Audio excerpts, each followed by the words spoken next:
చూస్తానికి రావడం జరిగింది. అయితే ఇక్కడ డెవలప్ చేయడానికి మొత్తం ఆంధ్రప్రదేశ్లో ఉన్న పిల్లలు కానీ అందరూ కూడా ఎక్స్కర్షన్స్కి పిక్నిక్కి రావాలంటే ఇది ఒక పెద్ద రిసార్ట్ కింద చేయడానికి పొటెన్షియల్ ఉన్నట్టుగా కనపడుతూ ఉన్నారు.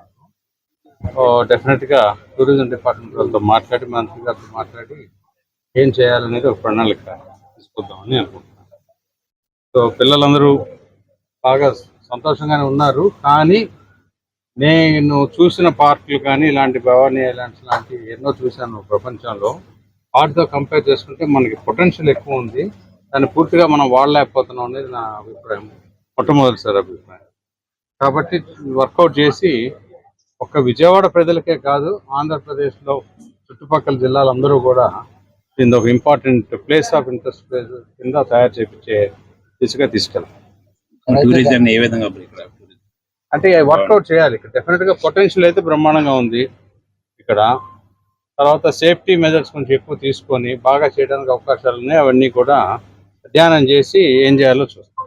గతంలో టూరిజం మినిస్టర్ గారు భవనీ చేస్తామని ఏమన్నా కనపడింది సార్ వాళ్ళందరూ? ఆవిడ చెప్పిన విధంగానే ఉంది. కాబట్టి దాని గురించి మనకు అనవసరం. గతం అయిపోయింది.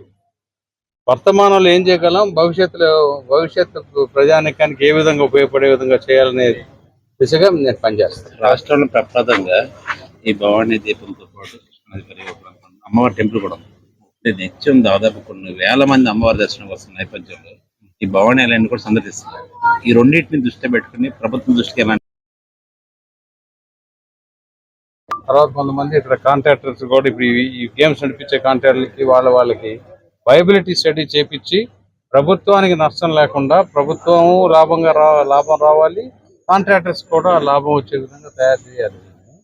ఈ కేబుల్ కార్లు కానీ అమ్మవారి టెంపుల్కి వెళ్ళటానికి అంటే ఈజ్ ఆఫ్ దర్శనం చేసుకోవడానికి, తర్వాత ఇక్కడ ప్లెజర్ ట్రిప్స్కి వస్తే ఇవి ఇక్కడ వాళ్ళకి సేఫ్గా ఉండాలి, సుఖంగా ఉండాలి. ఆ దిశగా దీన్ని స్టడీ చేపించి టూరిజం డిపార్ట్మెంట్ వాళ్ళతో మాట్లాడారు. సార్ ముఖ్యంగా ఈ టూరిజం వాటర్ రిసార్ట్స్ కూడా ఉన్నాయి. ఇంకా అధికంగా రేట్లు ఎక్కువ ఉండటం వల్ల కూడా ఇక్కడ స్టే చేయలేకపోతున్నారు. అంటే రేట్లు కూడా తగ్గిస్తే స్టే చేయడం అవకాశం ఉంటుంది. బిజినెస్ కూడా చూద్దాం అది ఎందుకు వర్కౌట్ అవుతుంది, వర్కౌట్ కావట్లేదు. పురాతన కాలంలో కట్టిన విధంగా ఉన్నాయి. వాటన్నిటిని కూడా మోడర్నైజ్ చేయాల్సిన అవసరం ఉంది. ఇక్కడ గ్రీనరీ అయితే బ్రహ్మాండంగా ఉంది. కాబట్టి ఇక్కడ కొంచెం విండ్ పవర్ అలాంటి పెట్టేలకి కరెంట్ అది కూడా లోకల్గా తయారు చేయాల్సిన అవసరం ఉంది. నా ఉద్దేశం ప్రకారం ఈ స్టీమర్లు బోట్లు కూడా ఈవీ బోట్లు పెట్టాల్సిన అవసరం ఉంది. ఎట్లా ఎందుకంటే డీజిల్ మూలాన పొల్యూషన్ చాలా ఎక్కువ వస్తాం, ఇక్కడ స్మెల్ చూస్తాం. అంటే అది కూడా నేను వర్కౌట్ చేస్తాను. Thank you sir.